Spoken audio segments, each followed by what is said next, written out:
Quando se fala sobre a tribulação que virá ao mundo durante o governo do anticristo aqui na Terra, muitos cristãos logo pensam a respeito do arrebatamento. O arrebatamento é um evento apocalíptico onde Jesus Cristo busca sua igreja, e isso gera um grande debate dentro do cristianismo, não sobre o arrebatamento em si, mas em relação a quando ele vai acontecer. Alguns estudiosos acreditam que o arrebatamento acontecerá antes do período da tribulação. Outros acreditam que acontecerá na metade desse período, ou seja, depois de 3 anos e meio, e o terceiro grupo acredita que os cristãos enfrentarão tudo o que acontecerá durante os 7 anos de governo do anticristo sobre a terra. A verdade é que muitas pessoas não sabem muito sobre o arrebatamento e acabam criando confusão a respeito dos acontecimentos do fim dos tempos. Por isso, neste vídeo eu vou te apresentar quais são os pontos de vista a respeito do arrebatamento da igreja e, ao final, eu vou te contar qual é a minha opinião sobre este assunto, ok? Mas antes de começarmos, eu quero pedir que você já deixe o seu like, se inscreva no meu canal e ative o sininho para você ser avisado pelo YouTube sempre que eu colocar um vídeo novo. Eu tenho colocado vídeos novos com orações, mensagens de fé, tudo para te ajudar na caminhada com Deus. Então venha caminhar junto comigo todos os dias, ok? Então vamos lá. A primeira visão é a visão pré-tribulacionista. Essa corrente de pensamento acredita que a Igreja de Cristo será arrebatada antes da grande tribulação. Para esse grupo de cristãos, assim que o anticristo promover um grande acordo de paz entre as 3 maiores religiões do mundo e se tornar o homem mais popular do planeta, todos aqueles que entregaram suas vidas a Cristo e o reconheceram como Senhor e Salvador subirão ao céu de uma hora para outra e serão poupados do sofrimento que virá. E são várias as passagens bíblicas que, segundo esse grupo de pessoas, apontam para esse tipo de arrebatamento. E um dos argumentos mais fortes é que enquanto o Apocalipse 1, 2 e 3 fazem menção à Igreja de Cristo 19 vezes, do capítulo 4 ao 19 não fala nada sobre ela, mas trata da tribulação que estará acontecendo aqui na Terra. Além disso, a promessa de Jesus feita à Igreja de Filadélfia também é uma das bases desse pensamento. Leia comigo o que está escrito em Apocalipse capítulo 3. Visto que você guardou a minha palavra de exortação à perseverança, eu também o guardarei da hora da provação que está para vir sobre todo o mundo, para pôr à prova os que habitam na terra.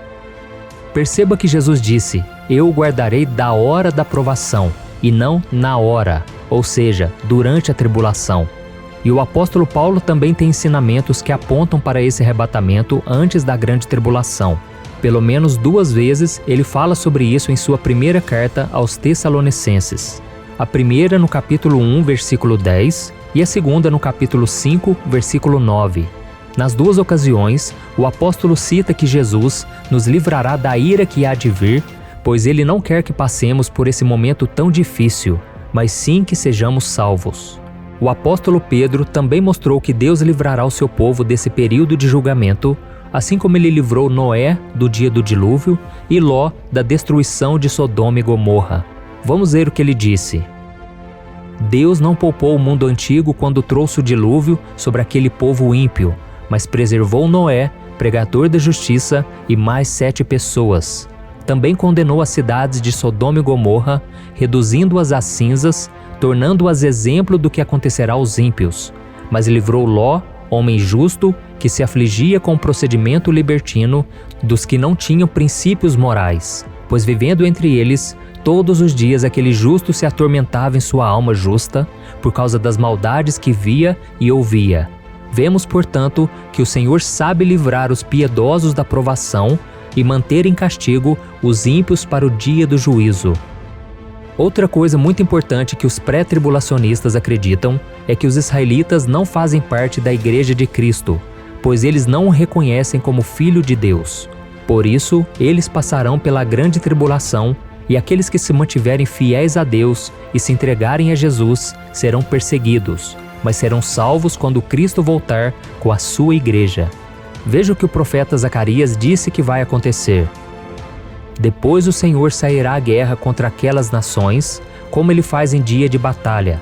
Naquele dia, os seus pés estarão sobre o Monte das Oliveiras, a leste de Jerusalém, e o monte se dividirá ao meio, de leste a oeste, por um grande vale. Metade do monte será removido para o norte e a outra metade para o sul.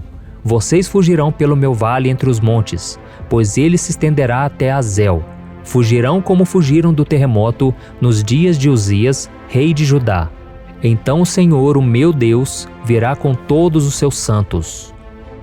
Olha isso, irmãos. Se todos os santos, ou seja, os cristãos, virão com Jesus para salvar Israel e derrotar o mal, isso quer dizer que a igreja já terá subido antes. A segunda visão é a visão mesotribulacionista. O mesotribulacionismo defende o pensamento de que a igreja passará pela primeira metade da tribulação, ou seja, os 3 anos e meio de um total de 7 anos. O principal argumento é que a igreja precisa ser provada para saber quem de fato é, ou não, fiel a Deus nas adversidades. Porém, eles não encontram base bíblica para isso. Apenas se apoiam na ideia de que o cristão precisa ser provado para mostrar sua fidelidade, assim como os apóstolos do passado que sofreram terríveis perseguições e não negaram sua fé. Os mesotribulacionistas têm como base principal 2 passagens bíblicas. A primeira está em Mateus capítulo 24, que diz: Devido ao aumento da maldade, o amor de muitos se esfriará, mas aquele que perseverar até o fim será salvo. E este evangelho do reino será pregado em todo o mundo como testemunho a todas as nações, e então virá o fim.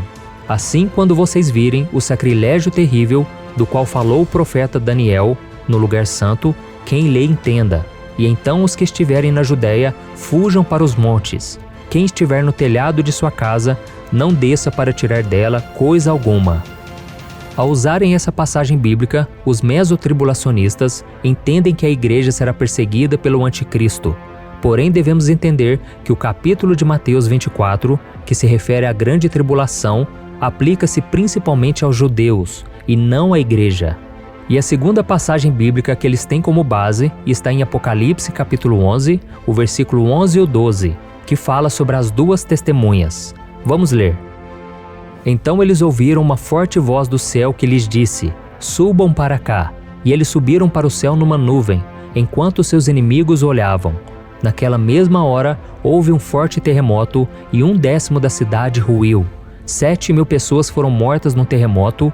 Os sobreviventes ficaram aterrorizados e deram glória ao Deus do céu. Esse capítulo de Apocalipse 11 fala sobre as 2 testemunhas que aparecerão na primeira metade da tribulação e profetizarão por 3 anos e meio. Depois elas serão mortas, ressuscitarão e subirão ao céu, conforme acabamos de ler.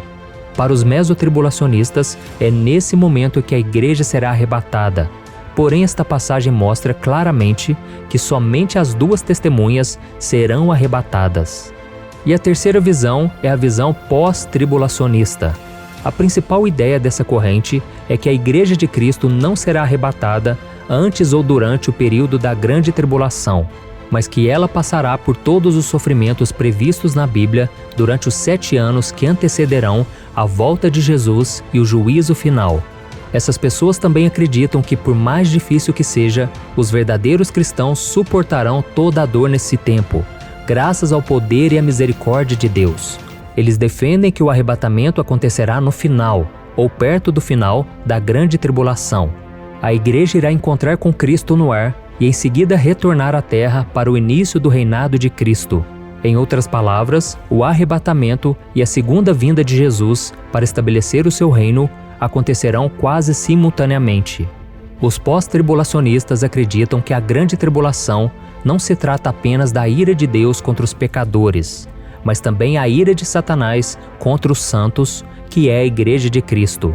Vamos ler uma passagem de Apocalipse 13, muito utilizada como argumento do pós-tribulacionismo. A Bíblia diz: Aquele que tem ouvidos ouça. Se alguém há de ir para o cativeiro irá. Se alguém há de ser morto à espada haverá de ser morto. Aqui estão a perseverança e a fidelidade dos santos. Um outro argumento dos pós-tribulacionistas é que Jesus, quando ele falou sobre o final dos tempos, ele disse que voltará depois de uma grande tribulação. E no livro de Apocalipse, com todas as suas profecias, menciona apenas uma vinda do Senhor e isso ocorre após a tribulação. Além disso, a ressurreição dos mortos, em Apocalipse 20, versículo 5, é chamada de a primeira ressurreição. Então eles afirmam que já que esta primeira ressurreição ocorre após a tribulação, a ressurreição associada com o arrebatamento, que está em 1 Tessalonicenses, capítulo 4, versículo 16, não pode ocorrer até então. Então, para concluir, se você esperou até agora para saber qual é a minha opinião sobre o arrebatamento da igreja, eu vou te contar. Eu acredito que nós cristãos, que amamos a Jesus e o servimos de todo o nosso coração, seremos levados ao céu quando o anticristo for revelado, ou seja, antes de começar a tribulação. Eu acredito que nós não passaremos por esses 7 anos aqui na terra, pois a Bíblia diz que quem está em Cristo não está sob condenação e nunca experimentará a ira de Deus, e sim estará na glória com o nosso Senhor e Salvador, que entregou a própria vida na cruz para nos libertar e nos salvar. Mas eu respeito as outras duas correntes e acredito que o foco do cristão deve ser pregar o Evangelho, preocupar-se com a sua salvação e não ficar discutindo ou criando contendas. A Bíblia diz que a volta de Jesus será com poder e grande glória. Sabemos que durante a primeira vinda de Cristo, ele veio de forma humilde, foi rejeitado e desprezado pelos homens.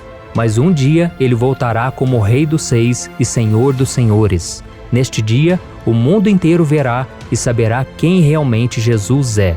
Amém? Por isso, independente se o arrebatamento for antes, durante ou depois da grande tribulação, nós devemos estar sempre preparados, todos os dias, até chegar o momento em que seremos levados para o céu, onde viveremos ao lado do Pai por toda a eternidade. Amém? Eu sou o pastor Antônio Júnior. Se você gostou dessa mensagem, compartilhe com seus amigos, familiares e se inscreva aqui no meu canal. Deus te abençoe.